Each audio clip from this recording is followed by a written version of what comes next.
एक new recipe के साथ आप सबको वेलकम करती हूँ। आज हम बनाएंगे जी बहुत ही famous street food style potato spiral की रेसिपी। आजकल ये रेसिपी बहुत ही ज़्यादा वायरल है, बच्चों और बड़ों सभी की बहुत ही ज़्यादा फेवरेट है और बच्चे तो बहुत ही ज़्यादा शौक से खाना पसंद करते हैं। कुछ ऐसी टिप्स शेयर करूँगी कि आप ये स्पाइरल बगैर मशीन के घर में बहुत ही आसानी के साथ परफेक्ट शेप में सिर्फ और सिर्फ चाकू के साथ बनाकर तैयार कर लेंगे। तो चलिए फिर वीडियो को स्टार्ट कर लेते हैं। रेसिपी अगर आपको पसंद आए तो चैनल को सब्सक्राइब कर लीजिएगा और बेल आइकन को भी प्रेस कर दीजिएगा ताकि ऐसे ही मज़े की रेसिपीज़ आप तक पहुंचती रहें। तो बिस्मिल्लाहिर्रहमानिर्रहीम, अस्सलाम वालेकुम, welcome to blue pan kitchen. तो ये बहुत ही टेस्टी और क्रिस्पी स्पाइरल बनाने के लिए सबसे पहले तो हमें आलू चाहिए। तो यहाँ पे मैंने आलू लेकर इसको छील लिया है और अच्छे से वॉश भी कर लिया है। और अब इसको हम दो हिस्सों में डिवाइड कर लेंगे, सेंटर से दो हिस्से कर लेंगे। और जो एक हिस्सा होगा उसके जो ऊपर वाला पार्ट जो गोलाई वाली शेप है ना उसकी, उसको हमने निकाल देना है दोनों हिस्सों में से, क्योंकि ये गोलाई वाली शेप हमें नहीं चाहिए। तो ये सेंटर वाले जो पार्ट है ना, इससे हम दो स्पाइरल तैयार करेंगे, एक आलू से दो स्पाइरल हम तैयार करेंगे। तो यहाँ पे चाहिए हमें बारबेक्यू स्टिक। आलू को सेंटर में रखेंगे और साइडों पे हम बारबेक्यू स्टिक रखेंगे और हम इसको सेंटर से कट लगाना स्टार्ट करेंगे। छोटे बड़े जैसे भी आपको चाहिए आप ऐसे कट लगा सकते हैं। तो यहाँ पे ये देख सकते हैं मैंने सारे कट्स लगा लिए हैं। ऐसे ही हमने कट लगाने हैं। फिर इस आलू की साइड को हमने चेंज करना है और फिर उसी पोजीशन में रखना है। पहले हमने इसके सीधे कट लगाए हैं, अब इसके हम आड़े तिरछे कट लगाएंगे। तो यहाँ पे देख सकते हैं।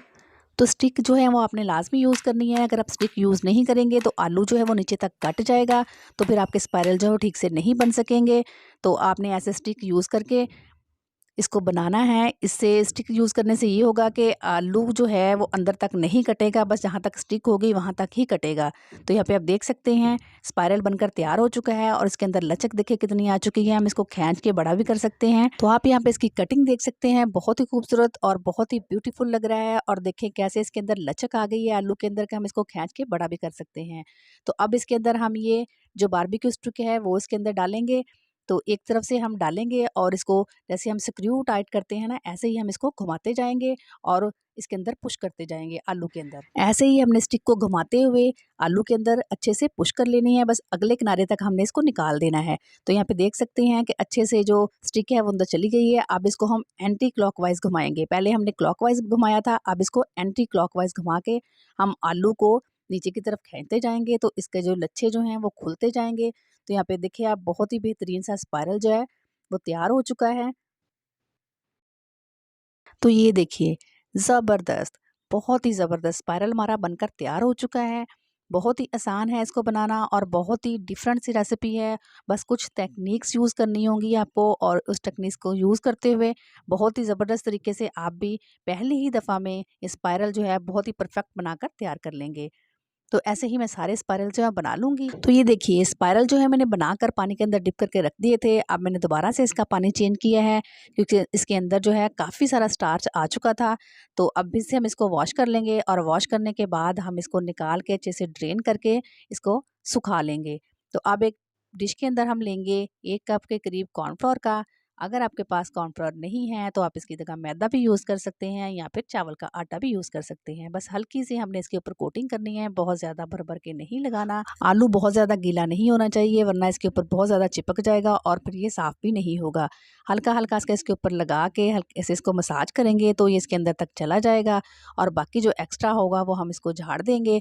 और ये बेहतरीन सा हमारा स्पाइरल जो है वो उसके ऊपर कोटिंग हो चुकी है। तो अब ये फ्राई होने के लिए रेडी है। ऐसे ही मैं सारे तैयार कर लूँगी। तो पैन को मैंने पहले से गर्म होने के लिए रख दिया था। इसके अंदर ऑयल डाल के ऑयल थोड़ा सा गर्म हो गया है। तो नॉर्मल सा ऑयल गर्म होना चाहिए, बहुत ज़्यादा हमने ऑयल को गर्म नहीं करना है। इसके अंदर हम अपने सारे स्पाइरल डाल देंगे, जितने आसानी से आ सकेंगे बस उतने ही हमने डालने हैं। तो मीडियम हीट पे हम इन्हें कुक करेंगे।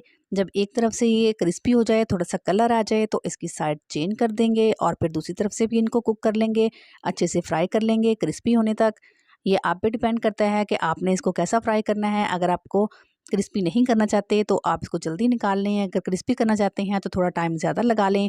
तो यहाँ पे देखेंगे बहुत अच्छे से क्रिस्पी फ्राई हो चुके हैं। तो हम इन्हें निकाल लेंगे और इसके अंदर से एक्स्ट्रा ऑयल जो है वो झाड़ लेंगे। अगर आप ज़्यादा क्रिस्पी खाना पसंद करते हैं तो थोड़ा सा आप ज़्यादा टाइम लगा के इनको फ्राई कर सकते हैं। तो यहाँ पे बाकी के जो स्पाइरल हैं वो भी मैं इसके अंदर डाल दूँगी ताकि वो भी अच्छे से फ्राई हो जाएँ। तो लीजिए जनाब, हमारे बहुत ही टेस्टी और ज़बरदस्त और क्रिस्पी से फूड स्ट्रीट स्टाइल स्पाइरल जो है बनकर तैयार हो चुके हैं। बच्चों बड़ों सभी के बहुत फेवरेट होते हैं। इनको पोटैटो स्पाइरल भी कहा जाता है, potato tornado, twister, potato spring roll, बहुत सारे नाम हैं इनके। आपके यहाँ इनको किस नाम से पुकारा जाता है, क्या नाम दिया जाता है, आप कमेंट में ज़रूर बताइएगा। तो यहाँ पे देख सकते हैं बहुत ही ज़बरदस्त और बहुत ही क्रिस्पी से बनकर तैयार हुए हैं। तो ये आप देख सकते हैं बहुत ही मज़े की रेसिपी है। आप बच्चों को लंच में दे सकते हैं या फिर टी टाइम पे बनाकर दे सकते हैं। आप मेहमानों को भी सर्व कर सकते हैं। बहुत ही यूनिक है और बहुत ही खा के आपको मज़ा आएगा। यकीन जानिए बहुत ही टेस्टी है। आप ये खाने के बाद चिप्स खाना बिल्कुल भूल जाएंगे। रेसिपी अच्छी लगे तो लाइक शेयर और चैनल को सब्सक्राइब करना मत भूलिएगा। अपना रखिएगा बहुत सारा ख्याल। अल्लाह हाफिज़।